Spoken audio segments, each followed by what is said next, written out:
Hi అండి అందరికీ. శాకంబరి కిచెన్కి స్వాగతం. ఈరోజు మురుకులు అదే తెలుగు వాళ్ళందరూ అనుకునే జంతికలు రెసిపీ చెప్పబోతున్నాను. 2 కప్పులు శనగపిండికి 2 కప్పుల బియ్యం పిండి తీసుకుని బాగా జల్లించుకుని వాటిలో కొంచెం వాము ఉంటుంది కదా, వామును కొంచెం నలిచి 1 స్పూన్ వేసుకోవాలి. 1 స్పూన్నర కారం,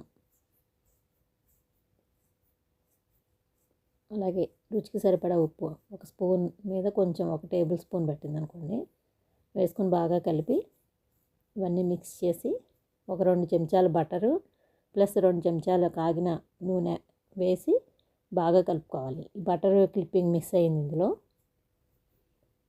బాగా మిక్స్ చేసి తర్వాత నీళ్లు పోసి గట్టిగా ముద్దలా కలుపుకోవాలన్నమాట.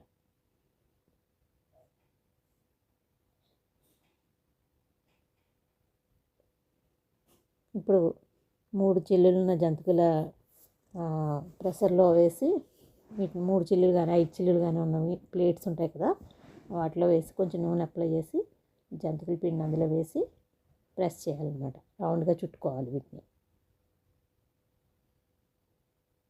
ఇలా 2-3 చట్రాలు పెట్టుకుని వాటి మీద బాగా ప్రెస్ చేస్తే రౌండ్గా ఈజీగా అయిపోతాయి, తొందరగా చిన్నవి వస్తాయి అన్నమాట. పెద్దవి కావాలంటే ఒకటే వేసుకోవచ్చు, కానీ చిన్నవి పిల్లలకి ఇస్తే ఇష్టంగా తింటారు కదా.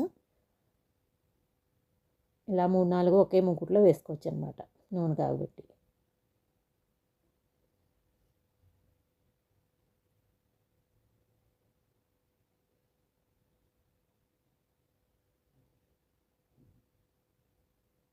మీడియం హీట్ మీద కాకుండా కొంచెం హై హీట్ మీదే, కొద్దిగా ఎక్కువ హై మీద కాకుండా వేయించుకోవాలి. ఇవి గోల్డెన్ బ్రౌన్ వచ్చిన తర్వాత వీటిని తీసేయాలి. నూనె నుండి బయటికి తీసి బాగా చల్లార్చి వీటిని డబ్బాలో స్టోర్ చేసుకోవాలన్నమాట. ఇవి 4 రోజుల వరకు నిల్వ ఉంటాయండి. కడుపు నొప్పి రాకుండా వాము కూడా వేసాం కాబట్టి పిల్లలకు పెట్టచ్చు. కొంచెం శనగపిండి తక్కువ కావాలనుకునే వాళ్ళు కొద్దిగా తగ్గించి వేసుకోవచ్చు. అప్పుడు ఇంకొక 2 చెంచాలు బటర్ ఎక్కువ వేస్తే చాలా క్రిస్పీగా ఉంటాయి అన్నమాట.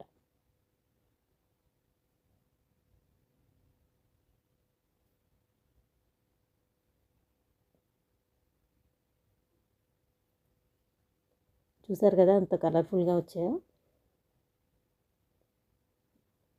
ఇవి ఎయిర్ టైట్ డబ్బాల్లో నిల్వ పెట్టుకుంటే 1 మంత్ వరకు నిల్వ ఉంటాయి. Thanks for watching. Please like, share, subscribe to my channel. Thank you.